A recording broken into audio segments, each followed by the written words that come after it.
अस्सलाम वालेकुम एवरीवन। इस वक्त मैं मौजूद हूँ वियना में और जगह का नाम है दोनोव-इंसेल। ये बेसिकली रिवर डैन्यूब मेरे सामने आप देख सकते हैं। और आज आपको जो है यहाँ की थोड़ी सी सैर करवाएंगे। अब देखें कितना बड़ा माशाल्लाह जो है ये रिवर है और अच्छा साफ़ सुथरा है। मैंने एक जगह पे यहाँ पे नीचे देखा है, हो सकता है आपको शायद नज़र आ रहा हो।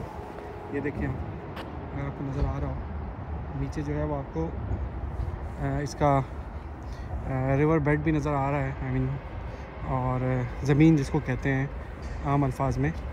तो कितना साफ़ सुथरा पानी है। ये मेरे इस साइड पे आप देख सकते हैं कि ये तमाम जो हैं ये स्काई स्क्रैपर्स हैं। तो इस वक्त जो है हम आ रहे हैं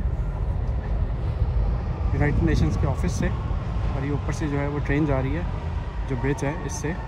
यहाँ पे जो है वो आप वॉक भी कर सकते हैं। ये सामने जो ब्रिज है ये दौरान समर्स जो है वो खुलता है, इस वक्त जो है वो बंद है विंटर्स के दौरान, क्योंकि ज़्यादातर जो एक्टिविटीज़ होती हैं वो समर्स में ही होती हैं। विंटर्स में जो है वो क्रिसमस और न्यू ईयर्स की जो सेलिब्रेशन होती है तो वही एक बड़ा इवेंट होता है।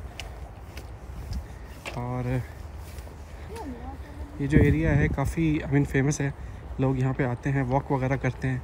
ये काफ़ी अच्छा प्रोमेनाडे बना हुआ है और आप आके यहाँ पे वॉक कर सकते हैं, आप आके यहाँ पे रनिंग कर सकते हैं, जो आपका दिल चाहे। थोड़ा सा आगे चलते हैं और आपको ब्रिज के करीब होके दिखाते हैं, आ जाएं। ये सामने जो है ये कोपा बीच है और इसके बारे में मैं आपको एक जो है वो इसकी हिस्ट्री के बारे में बताते चलूँ कि अभी पहले मैं आपको दिखा देता हूँ कि आप देखें यहाँ पे इस वक्त बिल्कुल जो है वो ऑलमोस्ट खाली है, कुछ भी नहीं है।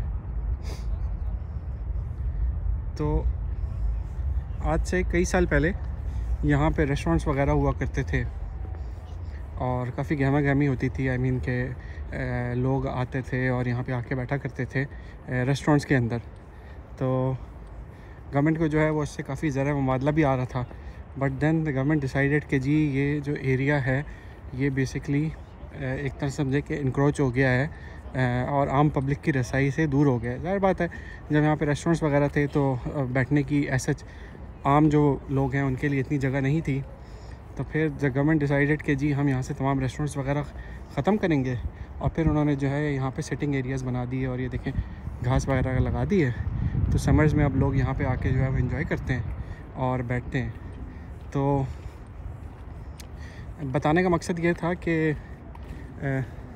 आप ये देखें कि इन्होंने अपनी आम आवाम के बारे में सोचा और हमारी जो आम आवाम है उसके बारे में हमारी गवर्नमेंट को जो है वो कोई सोचना तो दरकिनार, आई मीन के आम आवाम तो हमारी आवाम ही नहीं कहलाती ना, वो तो इंसानों में ही नहीं आते।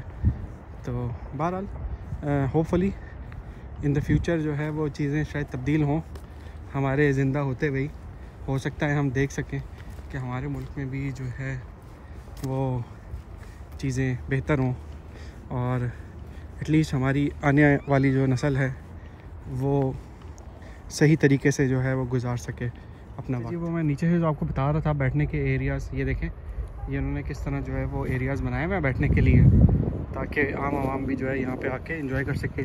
ये भी जो है एरियाज़ बने हुए हैं बैठने के लिए।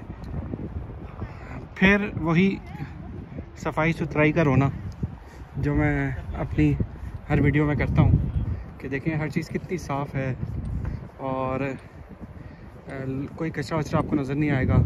डस्टबिन जो हैं वो हर थोड़े थोड़े डिस्टेंस के बाद मौजूद हैं। ये आप देखें कि हर 20-20 मीटर के बाद तो डस्टबिन मौजूद हैं। इधर डस्टबिन मौजूद है, आगे डस्टबिन मौजूद है।